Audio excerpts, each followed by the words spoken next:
મારું નામ રમેશ પ્રેમજીભાઈ અમેરાણી છે. હું રામેશ્વર પાર્ક સોસાયટીમાં રહું છું. શું બનાવ બન્યો હતો આપની સાથે? મેં ભરત કે પટેલની ઓફિસે આપણે જમીનના બાબતમાં એક સમજૂતી કરાર કરવાનો હતો, એના માટે ગયા હતા બધા ભાગીદારોને જોડે લઈને. તો એમાં થોડુંક પેલું ભાગીદારને કંઈક અસંતોષ લાગ્યો હતો. તો એના માટે અમે જ્યારે વકીલની ઓફિસેથી નીચે ઉતરીને અમે આગળ જતા હતા ત્યાં મારી ઉપર પાછળથી એ તુષારભાઈ કિશોરભાઈ પ્રજાપતિએ હુમલો કર્યો, જીવલેણ હુમલો કર્યો. એ કોણ છે તુષારભાઈ પ્રજાપતિ? તુષારભાઈ પ્રજાપતિ અમારા ભાગીદારના છોકરા છે. એના પછી તમને હોસ્પિટલ ત્યાંથી કોણ લઈ? ત્યાંથી મને માથામાં વાગ્યું અને હોસ્પિટલ મારા જે દલાલ હતા એ મને જોડે લઈને મારી જીવને પેલું ના થાય એટલા માટે તાત્કાલિક એ સારવાર માટે સામેની હોસ્પિટલ અમે લઈ ગયા હતા. આ બાબતે તમે કોઈ પોલીસ ફરિયાદ કરી છે? આ બાબતની પોલીસ ફરિયાદ અમે રામોલ પોલીસ સ્ટેશનમાં કરેલી છે અને તેનું તે લોકોએ કીધું છે કે અમને જે આરોપી છે એને અમે તમને સાચો ન્યાય દેવડાવીશું. ત્યારે પોલીસ પ્રશાસનથી શું માંગ રાખો છો?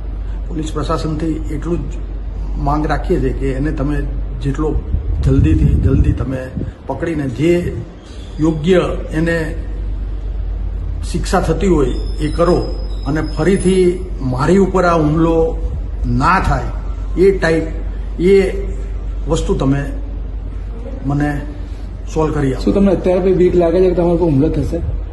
એટલે એ વખતના જોતા એવું લાગે છે કે ફરીથી કદાચ એ આવીને મારી ઉપર હુમલો કરી શકે. આ ઘટના ક્યારે બની હતી? કેટલા વાગે બની હતી? આ ઘટના 29/4/26 રોજ બનેલી છે. કઈ બાજુ બની હતી? બેરવી ટાવરની સામે ભરત કે પટેલની ઓફિસની નીચે. મારું નામ નિહાલ રમેશભાઈ અમીરાણી. હું રમેશભાઈ અમીરાણીનો પુત્ર છું. તમારા પપ્પા પર હુમલો થયો કઈ જગ્યા પર થયો અને કયા સમયે થયો હતો? 29 તારીખે સાંજે 6:30 વાગ્યાની આસપાસ વંડર પોઈન્ટ આગળ ભરત કે પટેલ એસોસિએટની ઓફિસની બહાર હુમલો થયો હતો. શા કારણસર હુમલો થયો હતો? જગ્યાના ટાઇટલ ક્લિયરની બાબતે ભાગીદારો ભેગા થયા હતા. એમાં એક ભાગીદાર તુષારભાઈ કિશોરભાઈ પ્રજાપતિએ મારા ફાધર ઉપર જીવલેણ હુમલો હથોડી વડે કરેલો હતો. માથામાં હથોડી મારી હતી એમને. ત્યારબાદ પોલીસનો સંપર્ક કરવામાં આવ્યો હતો ને અત્યારે પોલીસે તમને શું માંગ છે?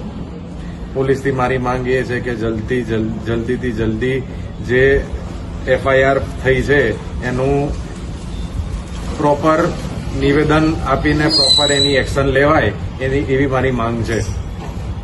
અત્યારે પણ તમને કોઈ બીક લાગે કે તમે પણ બહાર આવો છો તો તમને એવું લાગે? અત્યારે પણ મને બીક લાગે છે. મારી આજુબાજુ અમુક માણસો એવા ફરતા હોય એવું મને લાગી રહ્યું છે અને ગાડીમાંથી વિડીયો શૂટિંગ ને બધું થતું હોય એ રીતનું અમુક વસ્તુ લાગી રહ્યું છે બહાર નીકળું ત્યારે.